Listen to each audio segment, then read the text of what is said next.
하이 디어, 기쁜 소식이 있어.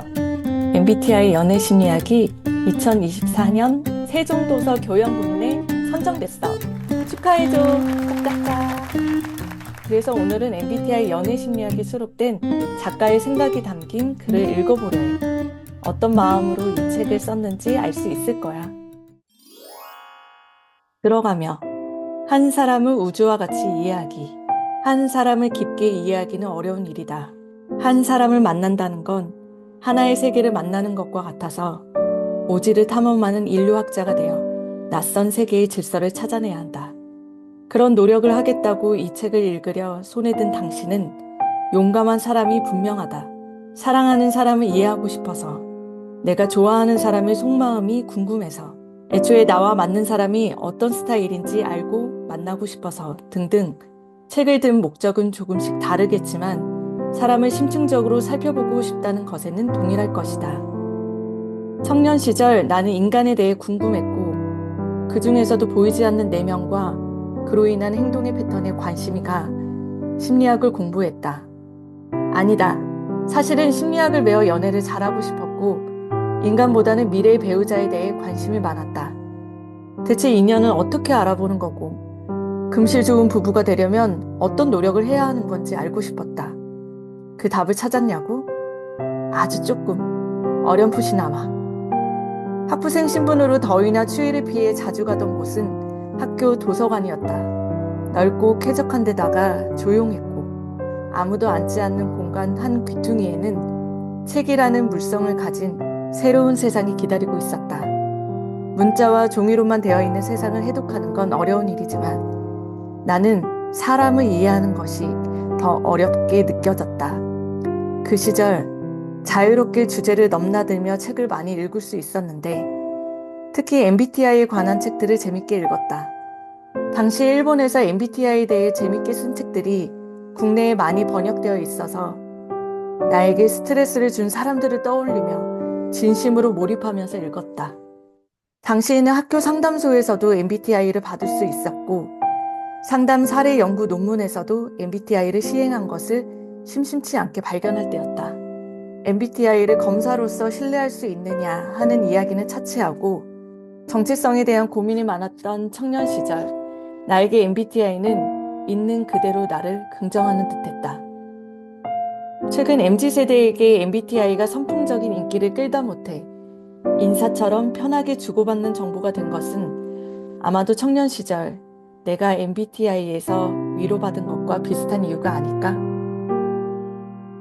MBTI에는 분명 검사로서 매력이 있고 그 매력은 MBTI의 한계로도 지적되는 유형화에 있다. 16가지 유형은 사람을 단순하고 피상적으로 이해하는 사람에게는 다양성에 대해 인식하게 하고 사람을 개개인의 세세한 특성으로 구분해서 파악하려 하다.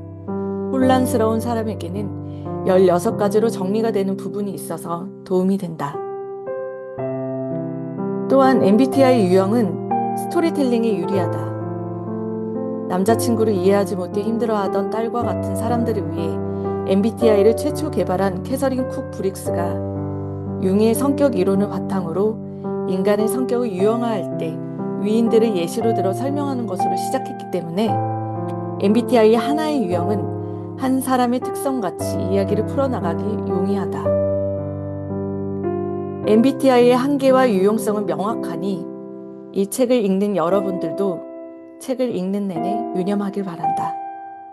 이 책은 MBTI를 연애에 유용하게 활용하기 위한 것으로 크게 MBTI 4가지 척도에 대한 설명과 16가지 유형별 설명으로 나누어 있다. 1부에서는 MBTI 개발 배경과 MBTI 4가지 척도별 연애 방식이 어떻게 달라지는지, 그리고 4가지 척도 중 연애의 질적인 면에 가장 영향을 크게 미치는 척도가 무엇이며 왜 그런지 설명했다. 이 책이 중점으로 둔 것은 2부이다. 2부에서 16가지 유형을 하나씩 다루면서 해당 유형을 독자가 사랑하는 연인으로 가정했다. 마치 로맨스 소설에서 남자 주인공에 대해 알고 싶은 여자 주인공에게 은둔형 마녀가 비법을 전수해주는 거라 할 수 있다. 당신의 연인이 어떤 성격적 특성을 가지고 있는지, 출생 순위별로 어떻게 조금씩 달라지는지, 성격적 특성이 연애할 때 어떻게 반영되는지, 추천 데이트 코스와 연령대별 공략법까지 제시했다. 특히 사랑하는 사람에 대한 기술이니 해당 유형에 대한 강점 위주로 전개하며 약간의 우려를 덧붙였다.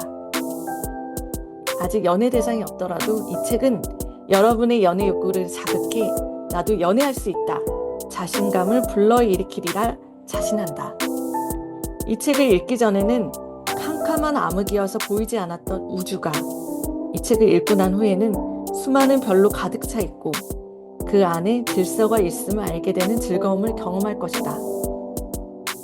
부디 여러분이 이 책을 판단과 규정이 아니라 사랑하는 사람을 더 깊이 이해하기 위해, 더 나아가 쉽게 이해하지 못했던 사람을 끌어안기 위해 활용하길 바란다.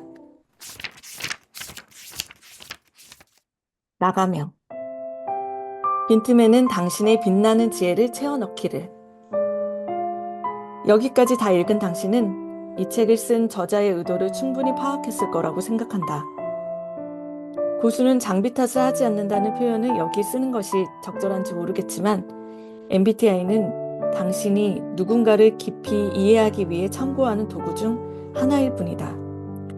만약 당신이 심리학 전문가라면 MBTI 검사를 당신의 연구에 활용하는 게 그리 유용하지 않을 것이다. MBTI 말고도 현재 더 적절하게 활용할 수 있는 성격 검사는 많기 때문이다. 그러나 이 책을 읽은 당신이 사람을 만나는 데에 지치고 어떻게 만나야 하는지 몰라 방황하고 있는 청년이라면 이 책을 적절하게 활용할 수 있을 거라 생각한다.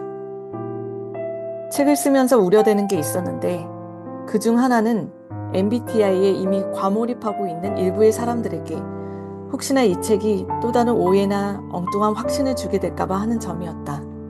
유형에 대해 설명하면서 하나의 유형에 대한 설명이 다른 유형과 겹치는 부분이 꽤 있었지만 그 유형의 독특한 점을 강조하기 위해 선택과 집중을 해서 기술해야만 했다.